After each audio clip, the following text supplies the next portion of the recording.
soft murmurs of a family gathering. Plates clatter. The smell of roasted chicken and fresh naan fills the room. My mother's voice cuts through the noise. "Let the kids eat first. Your sister's children are hungry." I look up, confused. My 2 kids sit beside me, hands folded, waiting patiently. But my sister's children rush forward, plates piling high. No one calls my kids. No one even looks their way. When I try to speak, my father's glare stops me cold. "You always make things dramatic, Sarah. Let them eat." Laughter ripples around the table, but it's not kind. It's the kind that stings, the kind that tells you don't belong in your own family. My daughter's lip trembles as she whispers, "It's okay, Mama." I smile to hide the burn in my chest. They thought I'd stay quiet forever. They thought I'd keep swallowing my pride, one leftover at a time. But that night, I stopped being the quiet one. They had no idea what was coming. My name is Sarah Malik, and for most of my life, I believed keeping the peace meant keeping quiet. I worked hard, stayed polite, and always gave more than I received, especially when it came to my family. Every Sunday, my parents' house buzzed with noise. My sister Rimsha arrived with her husband Kamran and their 2 children, loud, confident, perfectly dressed. My parents lit up when they entered, their smiles warm and overflowing. But when I walked in with my kids, Hassan, 8, and Amira, 6, the air seemed to cool a little. "Oh, Sarah's here too," my mother would say, half distracted, still fussing over Rimsha's youngest. "You look tired again. Still working those long hours?" I'd laugh softly. "Yeah, someone's got to pay the bills." It wasn't meant to sound bitter, but it always landed that way. I lived in a small apartment on the quieter side of town.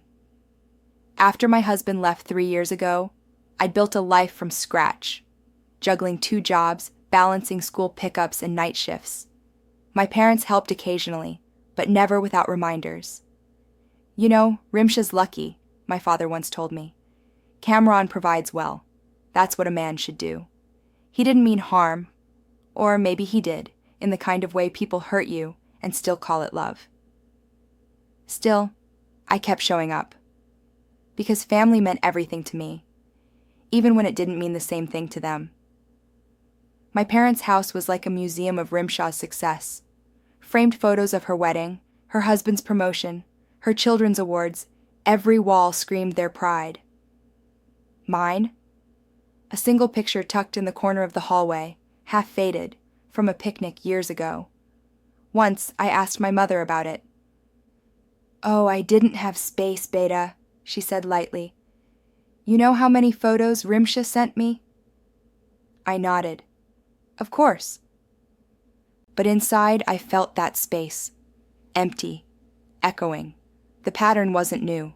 Even as kids, Rimsha always got the newer dress, the larger share, the last word. I was the quiet one, the peacekeeper, and maybe that's why they thought I'd never fight back. That Sunday dinner, the leftover comment wasn't the first cut. It was just the deepest one yet. 2 weeks before that, something smaller happened. Something that seemed harmless at first. My father had invited everyone for chai after my nephew's school play. Rimsha's family sat in the living room, laughing, while I helped my mother in the kitchen.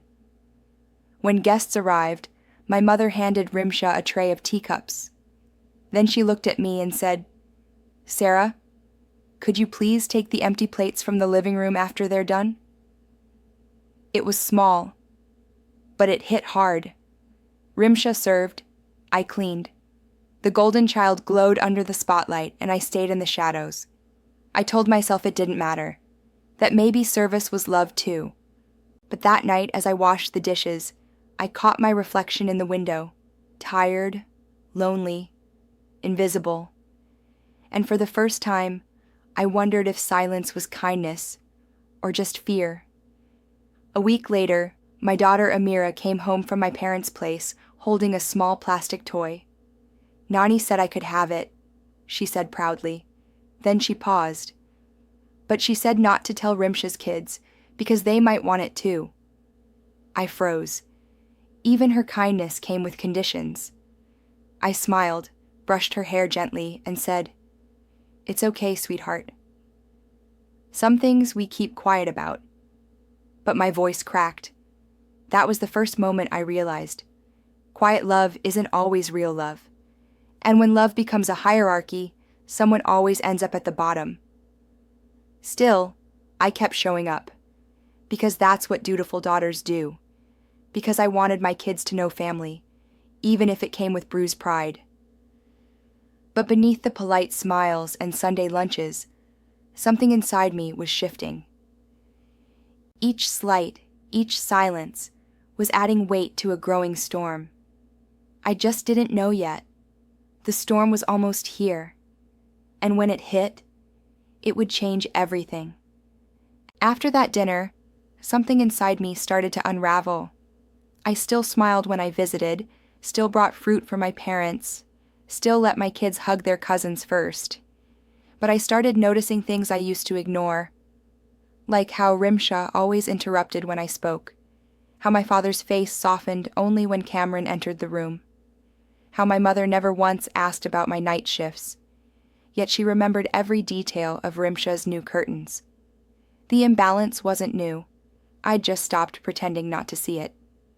It began subtly, little humiliations wrapped in laughter.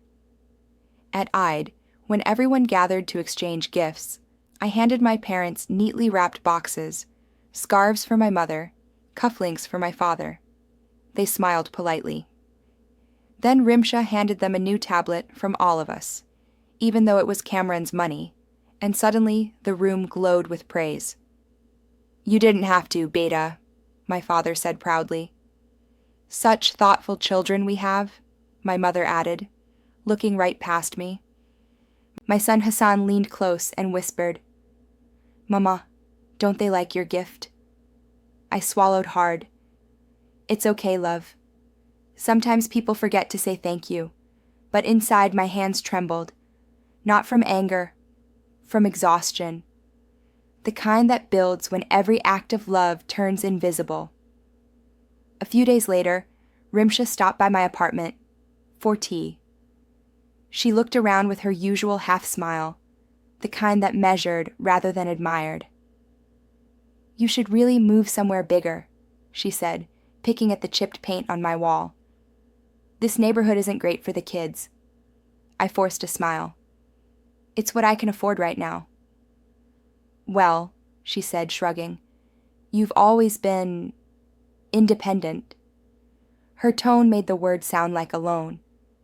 Before leaving, she added softly, "Mama worries you're not doing enough to keep up. You know how people talk." When she left, I sat at the kitchen table long after the door closed. The apartment was small, yes, but it was ours. The laughter on the walls was real, not rehearsed. Still, her words clung to me like smoke. The following weekend, my parents hosted a family barbecue. When I arrived, everyone was already eating. No one had called to tell me they started early. I stood by the door holding dessert, watching as my father laughed with Cameron, while my sister's kids ran around with sticky fingers and loud giggles.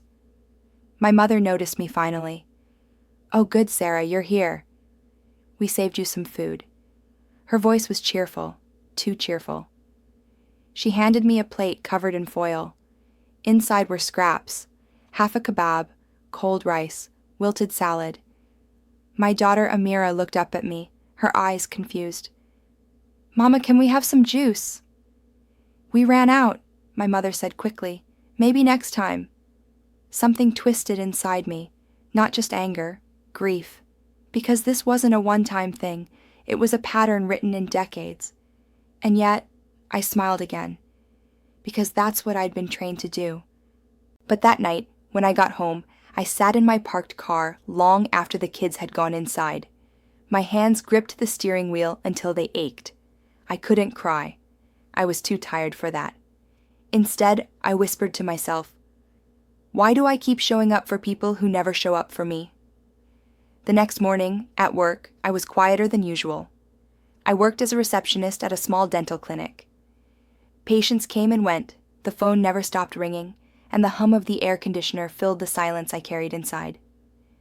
Around lunchtime, my coworker Lena walked over. She was new, mid-30s, warm, the kind of person who listened without needing to talk. "Rough night?" she asked gently. I hesitated, then laughed. "Family drama. Nothing new." "I figured," she said with a smile. "You have that look. The I swallowed my truth again look." I blinked, surprised. She said it like she'd lived it too.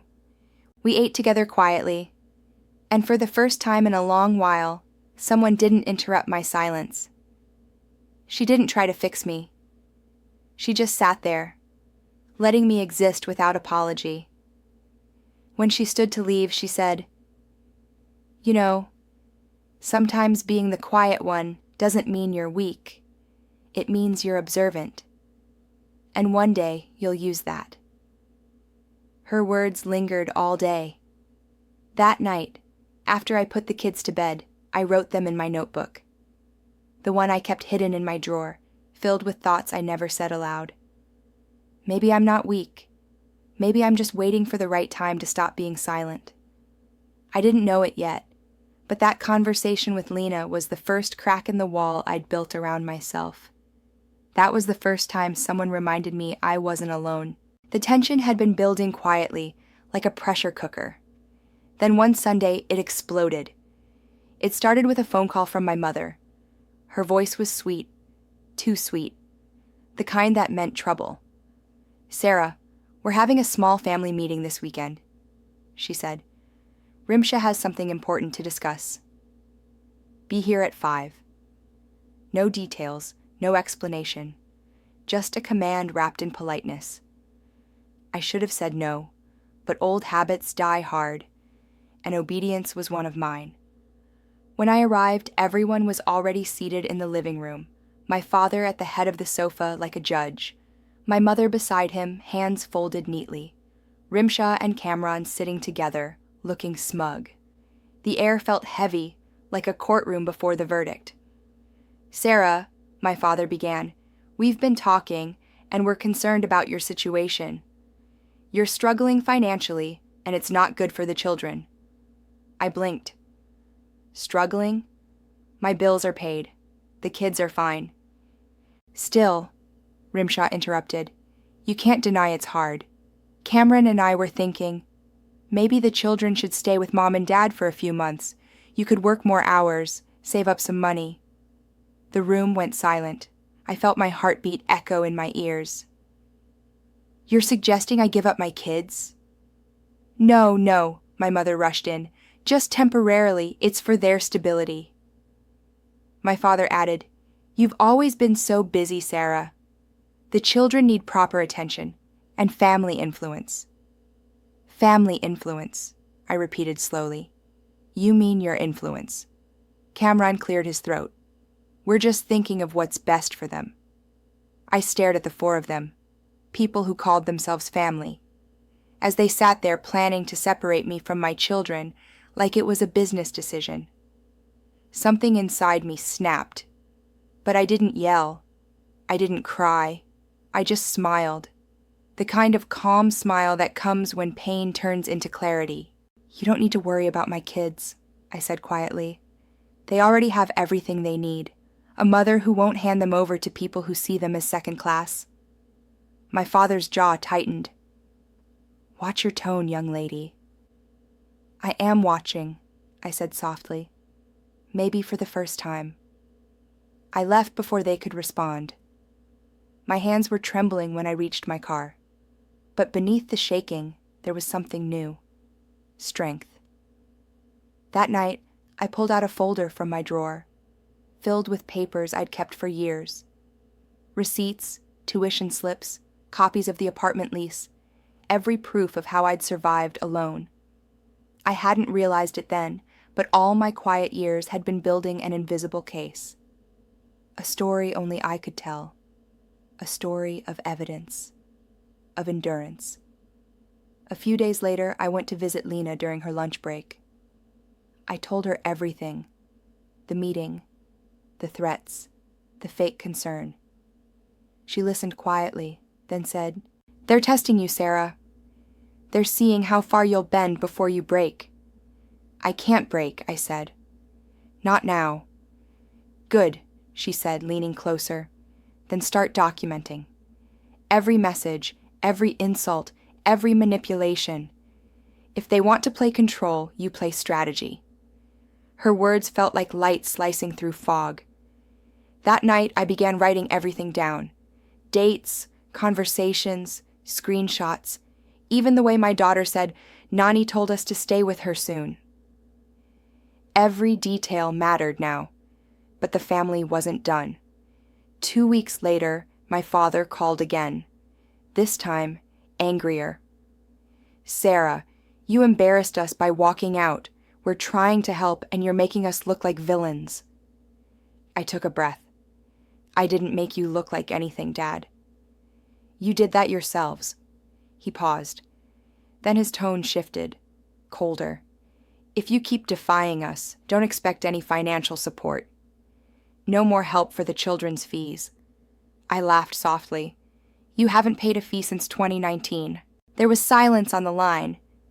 Then the call ended abruptly. That night, I opened my drawer again and pulled out a small envelope.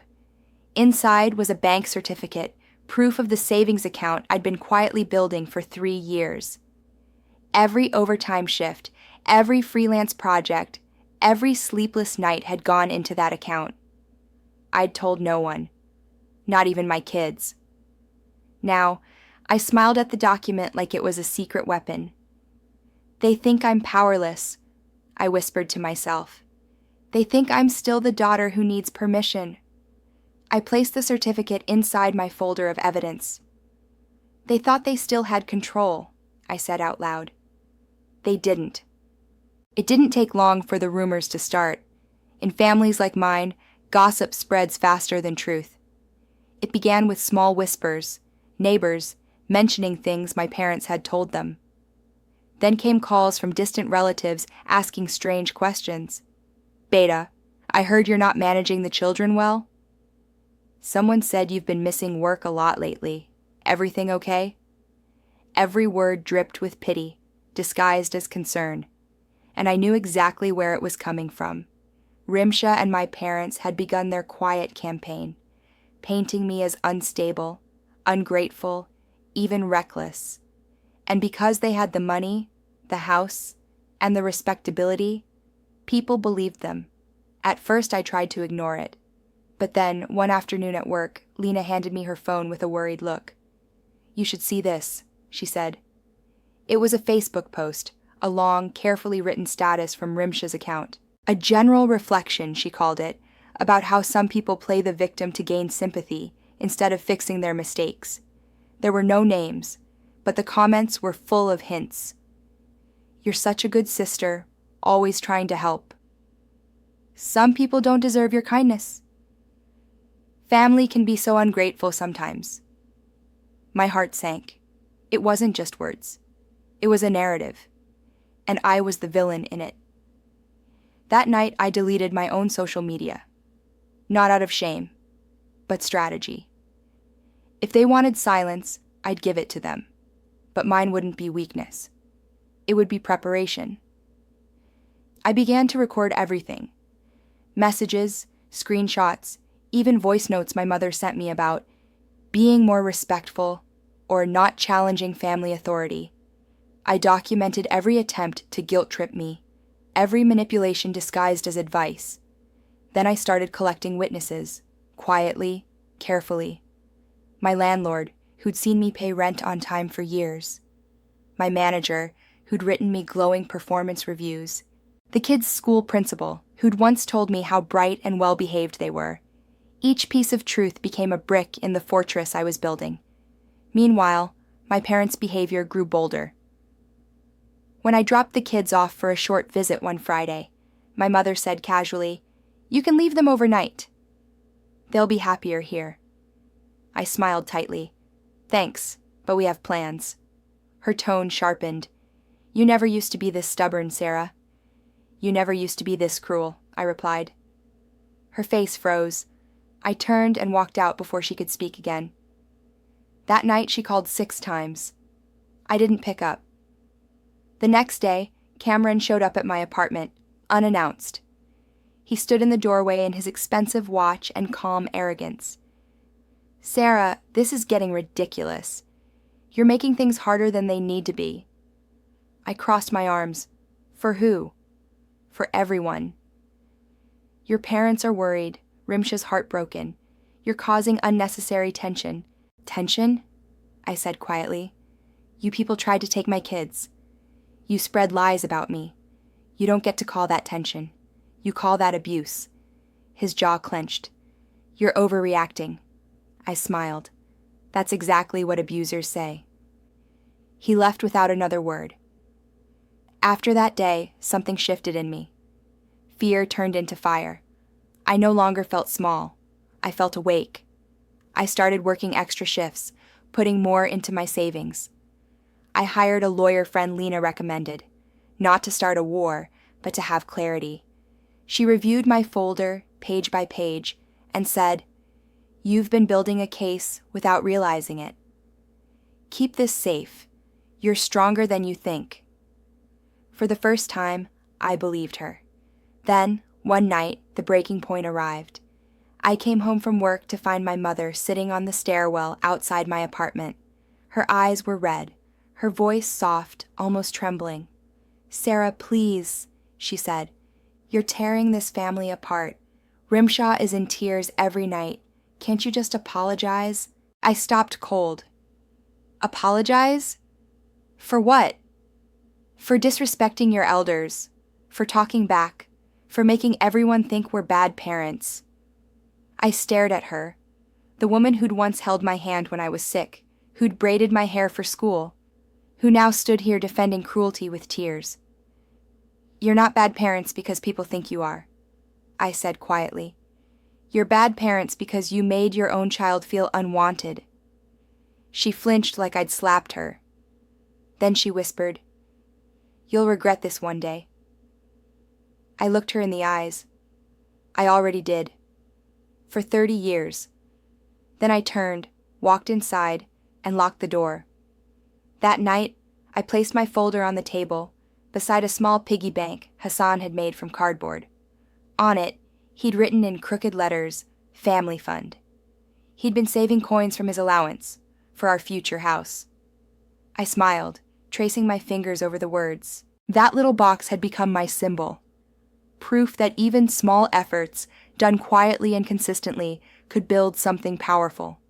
I placed my savings certificate beside it and whispered, "The day of reckoning is coming." And no one can stop it. 2 weeks later, my parents hosted a grand dinner, their way of restoring harmony. But it wasn't about peace, it was about control. Everyone was invited. Laughter filled the gold-decorated house, but beneath it all was a trap. My mother tapped her glass. "Before we eat, we'd like to say a few words." My father stood beside her, voice calm and commanding. "We've had misunderstandings. But as elders, it's our duty to guide our children back to the right path." Then came the sting. "Sarah, we love you, but your behavior has hurt us. We just want the old, respectful Sarah back." Whispers spread. My kids looked frightened. That was it. I stood. "You're right," I said. "I've changed. I'm no longer the Sarah who accepts disrespect and calls it love." I pulled a folder from my bag. "Here are my receipts, my children's report cards, my bank proof. You said I depended on you, but I built my life without you." Gasps rippled through the crowd. "You talk about family values, yet you teach love is conditional. You raised 2 daughters, one you cherished, one you tolerated. I won't live by that anymore." Silence.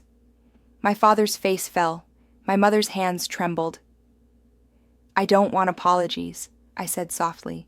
"I want change." Then my daughter took my hand. "Can we go home now, Mama?" I smiled. "Yes, sweetheart." "We already are." As we walked out, their voices called after me, pleading, broken, but I didn't look back. The night air was cool, wide, free. For the first time in years, I wasn't surviving. I was finally free. The next morning, the world felt lighter. No calls, no guilt, just silence, soft and whole. I made tea by the window as sunlight spilled across the table. Amira and Danny laughed in the next room. It didn't sound like chaos anymore. It sounded like life. My phone buzzed. Mom. We didn't mean for it to go that way. Dad. You embarrassed us. Rimsha. You humiliated our parents. I didn't reply. Silence wasn't loneliness. It was freedom. Weeks passed. Amira painted again. Danny learned chess. I started saving. Not for approval, but for us. Then came a knock. My mother stood there, Rimsha behind her.